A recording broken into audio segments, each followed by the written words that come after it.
Assalamualaikum warahmatullahi wabarakatuh.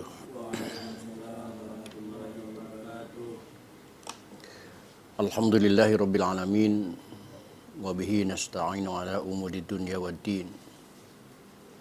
Wassalatu wassalamu ala sayyidil anbiya'i wal mursalin sayyidina wa habibina wa syafi'ina wa maulana Muhammadin wa ala alihi wa ashabihi ajma'in. La haula wa la quwwata illa billahil aliyyil azim. Amma ba'dah. Qad qala ta'ala fi ayatihil karim. A'udzu billahi minasyaitonir rajim. Bismillahirrahmanirrahim. Yarfa'illahu alladhina amanu minkum walladhina utul ilma darajat. Al-ayah. Walidzalika qala Rasulullah Muhammad sallallahu alaihi wasallam, ma yuridillahu bihi khairan yufaqihu fid din. Al-hadis. Shadaqallahul azim wa shadaqa rasuluhu nabiyul habibul karim wa nahnu ala dzalika minasy syahidin wasyakirin walhamdulillahi rabbil alamin. Ma'asyiral muslimin, jamaah kajian rutin yang insyaallah kita laksanakan setiap malam Rabu. Yang saya hormati dan yang saya muliakan, sekaligus memberitahukan kepada halayak ramai bahwa kajian ini dibuka untuk umum. Yang merasa perlu kajian atau minimal silaturahmi, kami tunggu setiap malam Rabu kalau tidak ada halangan. Dan season yang kedua ini kajian fikih kitab Safinatun Najah, atau yang saya baca Kasyifatus Saja. Kita akan membahas kalimat Alhamdulillahi Rabbil Alamin. Oleh karena itu, silakan kepada jamaah dibuka dan diperhatikan kitabnya masing-masing. Kita buka taklim ini dengan sama-sama membaca Ummul Quran surah Fatihah. Berharap kepada Allah Subhanahu wa taala, semoga dengan bacaan Al-Fatihah Allah berkenan mengampuni dosa dan kesalahan yang pernah kita lakukan di masa lalu. Terutama untuk kedua orang tua kita, keluarga kita, saudara-saudara kita muslimin wal muslimat, yang sebagian besar mereka sudah ada di alam barzakh. Semoga diampuni semua dosa dan kesalahannya oleh Allah dan terima amal ibadahnya oleh Allah Subhanahu wa taala. Dan kita yang masih hidup, mudah diberikan panjang umur, selalu sehat walafiat, dimurahkan rezeki kita semua, dihasilkan semua maksud dan tujuan. Keluarga kita semoga menjadi keluarga yang soleh dan solehah. Bisyafaati Rasulillah wa bi barakati mu'alif hadal kitab wa bisiril Fatihah. A'udzubillahi minasyaitonir rajim. Bismillahirrahmanirrahim. Alhamdulillahi rabbil alamin arrahmanir rahim maliki yaumiddin. Iyyaka na'budu wa iyyaka nasta'in. Ihdinas siratal mustaqim. Shiratal ladzina an'amta 'alaihim ghairil maghdubi 'alaihim waladdallin.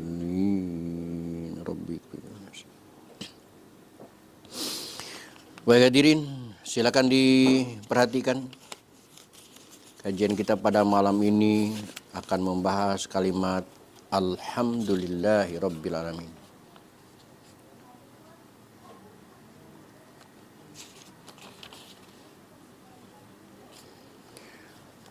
Alhamdulillahi Rabbil Alamin. Segala puji bagi Allah, Tuhan semesta alam. Maka karena Allah itu yang menjadi Tuhan semesta alam, maka yang benar kita wabihi nasta'ilu, hanya kepada Allah lah kita mohon pertolongan dalam segala urusan, baik ala umuri dunya, untuk urusan dunia, waddini, dan urusan agama. Karena semua urusan ada dalam tangan kekuasaan Allah Subhanahu wa ta'ala. Wassallallahu, dan semoga Allah memberikan rahmat yang disertai dengan keselamatan. Wasallama, dan semoga Allah memberikan keselamatan yang disertai dengan kehormatan ala sayyidina, atas Gusti kita, junjunan kita, pujaan kita, idola kita, Muhammadin, yakni Nabi Muhammad sallallahu alaihi wasallam, khatamin nabiyyin, yang menjadi penutup semua nabi. Dengan kalimat ini menyimpulkan tidak ada nabi setelah Nabi Muhammad sallallahu alaihi wasallam, sebagaimana sabdanya, la nabiyya ba'di. Tidak ada Al-Quran setelah kitab suci Al-Quran yang Allah berikan kepada Nabi Muhammad sallallahu alaihi wasallam. Tidak ada wahyu yang diturunkan setelah Al-Quran kecuali Wahyudin dan Wahyu Ningsih. Wa ala alihi, dan salawat dan salam semoga tercurah atas keluarganya Nabi Muhammad, wa sahbihi, dan para sahabatnya Nabi Muhammad, ajma'ina, semuanya.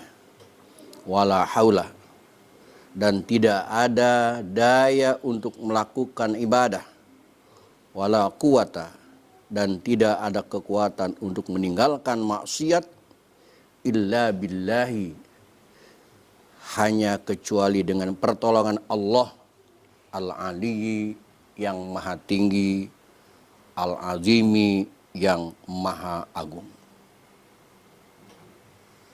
Hadirin rahimakumullah. Alhamdulillah,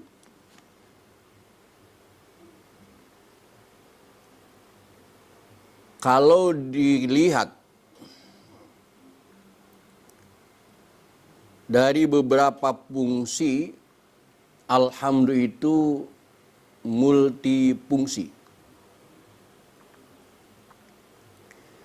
Alhamdulillah dipandang dari kacamata hukum fikih, ada 5 hukum kita membaca alhamdulillah. Yang pertama, membaca alhamdulillah hukumnya wajib.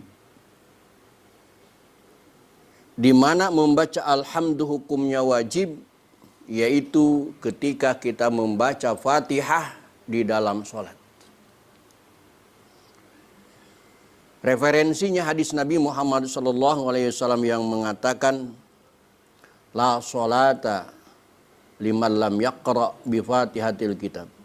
Artinya tidak akan diterima sholatnya, tidak akan sah sholatnya bagi orang yang tidak membaca surah Al-Fatihah.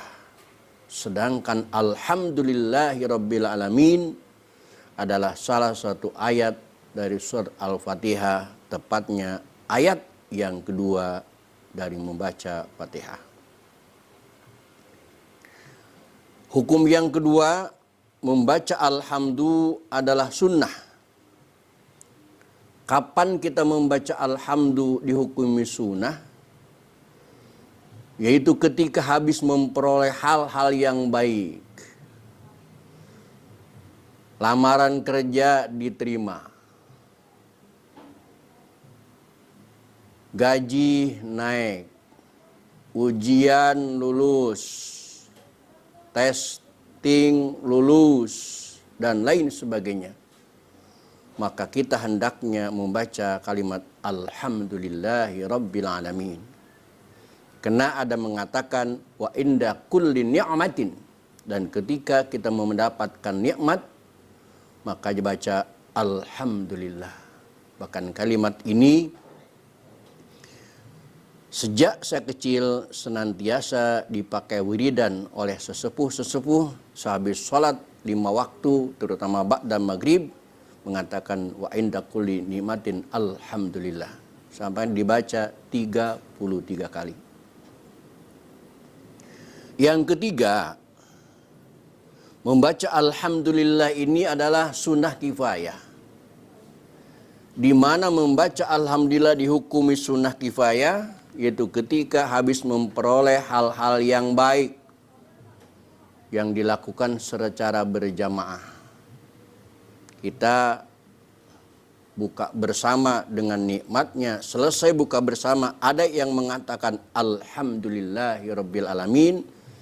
Seorang yang mengatakan alhamdulillahirabbil alamin itu sudah cukup mewakili semua yang hadir di tempat itu. Karena yang namanya kifayah, definisinya fa'alal ba'du saqatal harju anil baqin.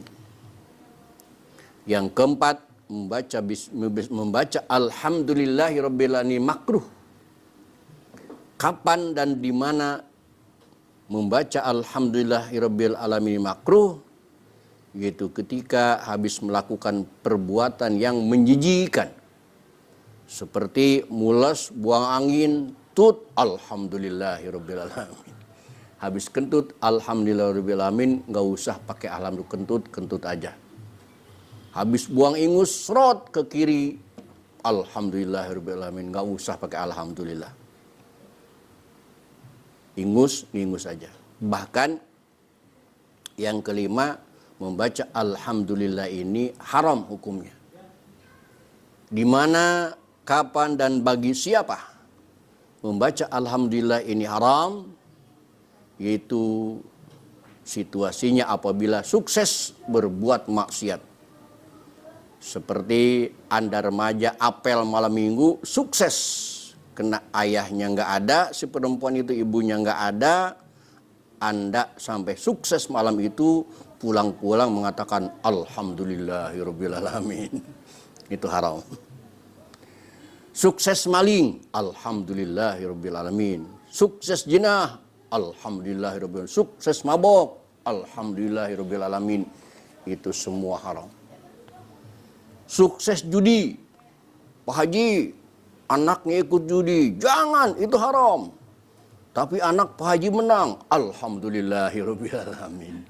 Itu pun termasuk bacaan yang haram. Alhamdulillah. Alhamdulillahirabbil alamin dipandang dari kacamata nahwu, ada kebiasaan yang keliru sebenarnya. Kita mengatakan alhamdulillahirabbil alamin itu maknanya segala puji bagi Allah. Dalam susunan kaidah nahwu, alhamdulillah itu alhamdu bertindak sebagai mubtada. Lillah ikut tetap kadui Allah. Karena makna pesantrennya alhamdu utawi jenis puji, lillahi ikut tetap kadui Allah. Terjadi transaksi antara mubtada dan khobar yang tidak seimbang. Karena semestinya di dalam kitab Ibnu Malik Alfiyah, mubtada dan khobar itu harus mutabiq, harus serasi, sebagaimana suami dan istri. Bagaimana keluarga bisa utuh kalau suami dan istri tidak serasi, tidak senada, tidak sepandangan. Begitu juga yang terjadi dengan mubtada dan khobar. Kalau kita perhatikan, coba kita perhatikan, mari kita perhatikan. Alhamdulillah segala puji. Yang namanya segala itu banyak atau sedikit? Banyak. Lillah bagi Allah. Allah itu banyak apa mufrad? Apa esa? Esa. Jadi tidak seimbang. Mestinya segala puji bagi sekalian Tuhan. Mestinya segala puji bagi semua Tuhan, baru mutabiq. Ini tidak mutabiq.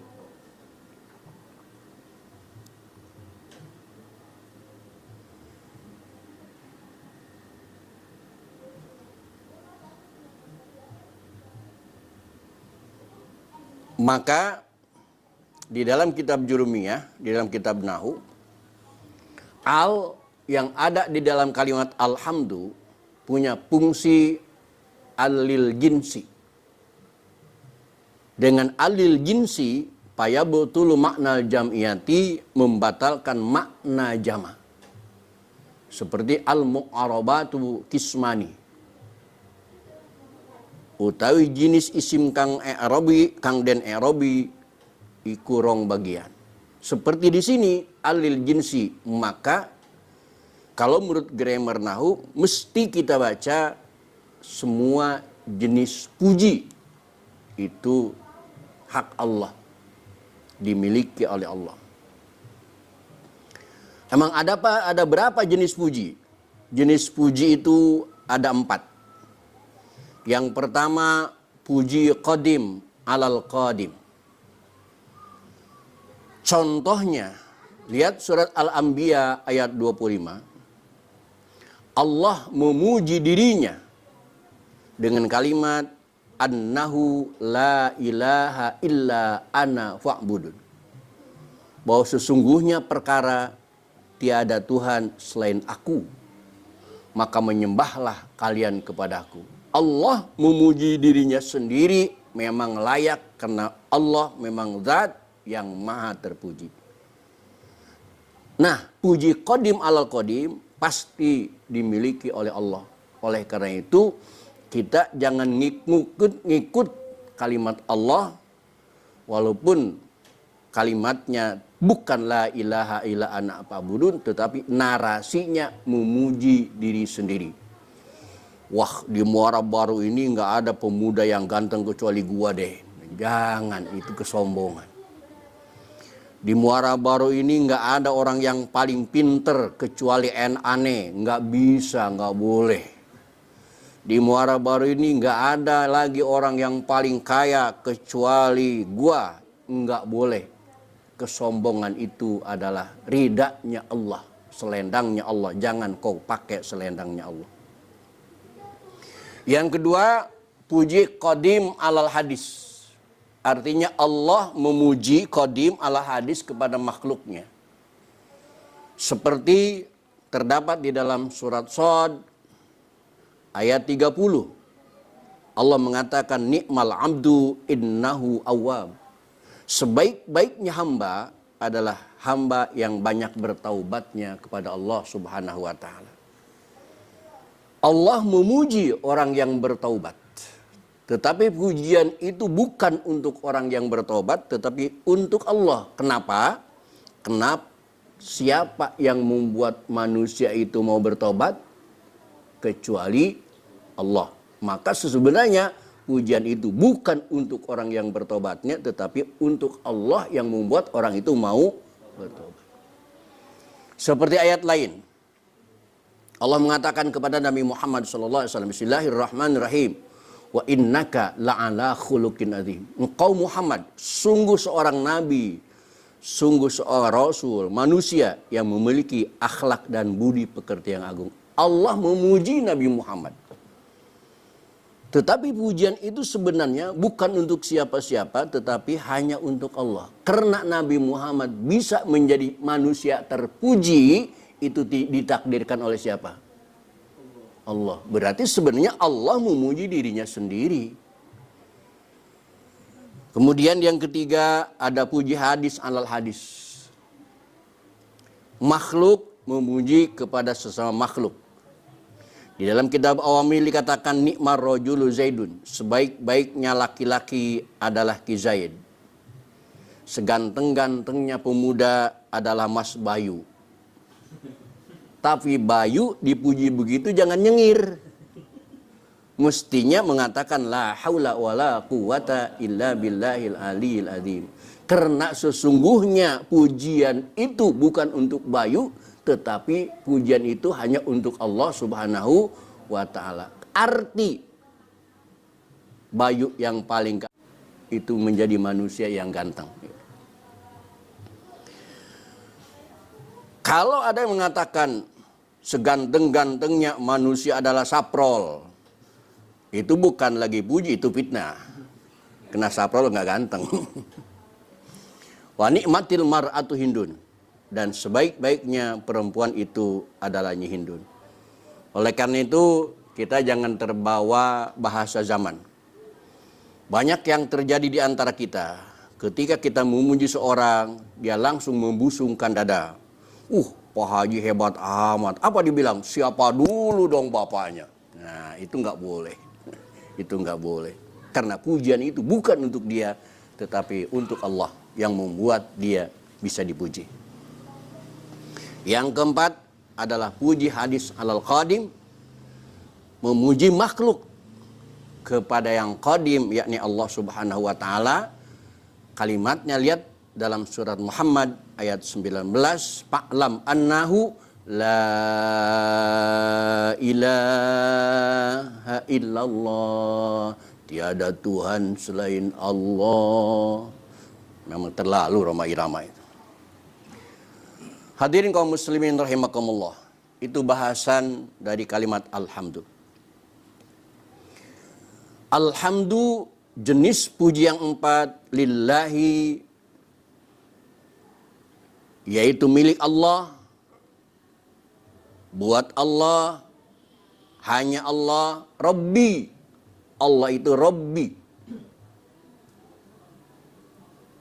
Kalau kita maknakan Rabbi, itu biasanya Rabbil Alamin, Tuhan semesta alam.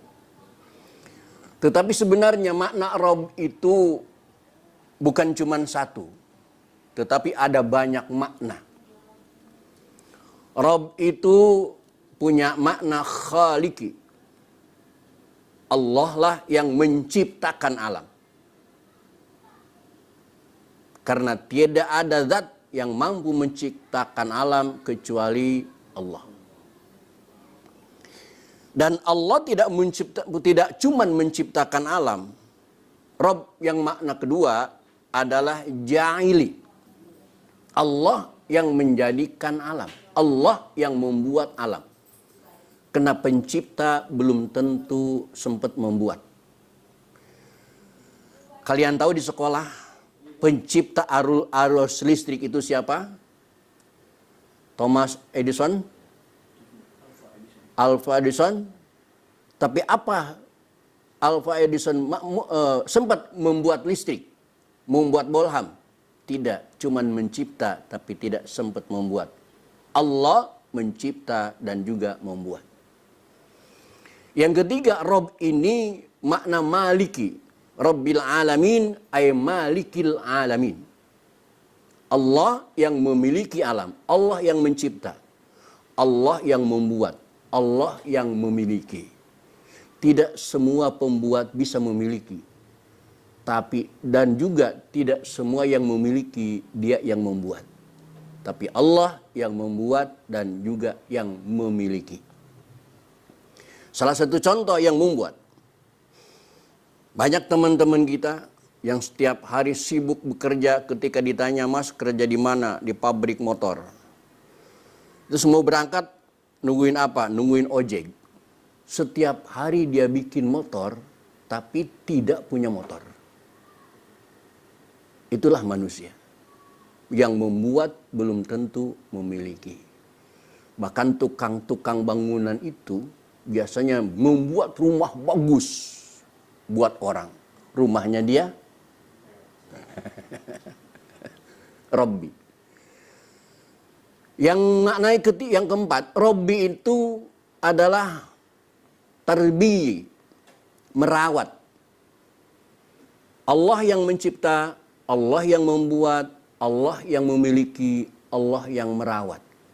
Karena tidak semua yang memiliki bisa merawat. Kalian punya motor, memiliki motor. Bikinan sendiri? Tidak. Tidak membikin, tapi memiliki. Kalau ada kerusakan, dirawat sendiri, dibetulin sendiri, apa masuk bengkel? cuman bisa memiliki tapi tidak bisa merawat. Kemudian yang kelima, Rob itu juga punya makna mengatur ya.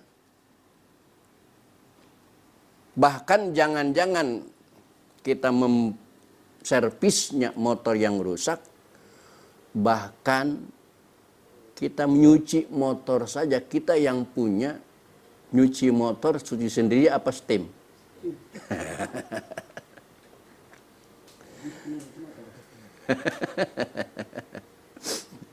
Dan Allah juga Rabbi tarbiyah, mendidik alam. Kita termasuk alam, kita bisanya ngaji, kita masuk SMP, SMA, kena tambah ilmu pengetahuan, itu hanya Allah yang mengajar. Maka Rabbi punya makna juga pengajar atau guru. Rabbayani shaghira, mengurus, merawat, dan mendidik. Murabbi adalah orang yang mendidik. Hadirin kaum muslimin rahimakumullah. Itulah sebanyak makna Rabbi.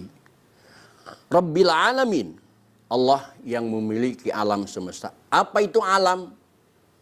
Alam itu ma siwallah. Selain Allah itu alam. Dan alam diciptakan oleh Allah. Maka betapa keliru kalau ada orang ngomong ini diciptakan oleh alam. Seperti yang tertera di salah satu botol minuman.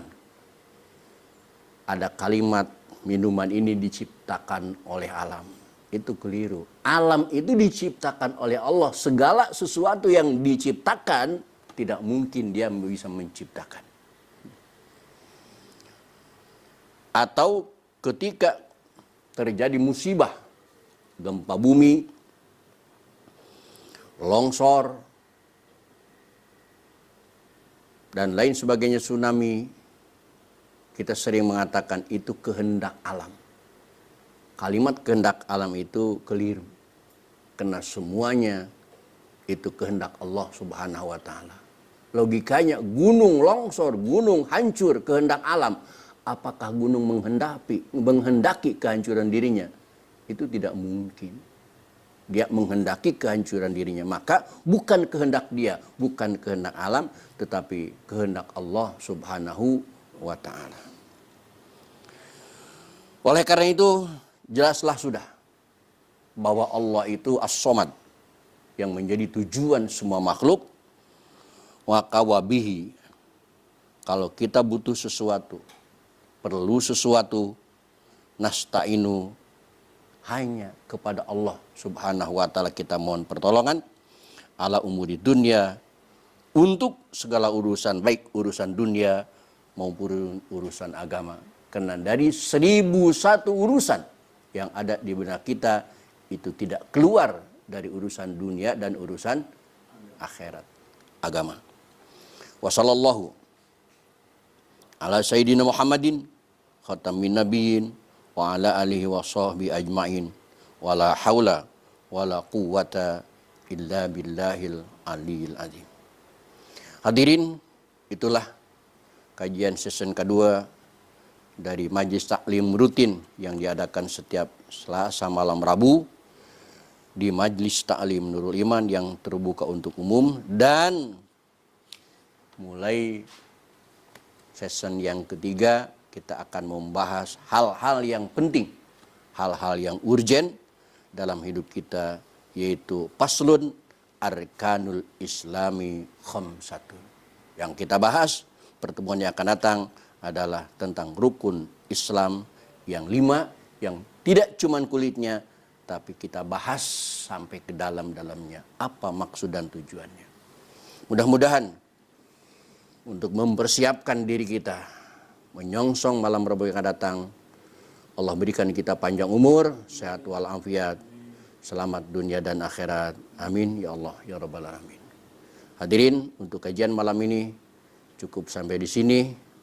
Assalamualaikum warahmatullahi wabarakatuh. Waalaikumsalam warahmatullahi wabarakatuh. Sekarang tes pelajaran kemarin. Bismillahirrahmanirrahim.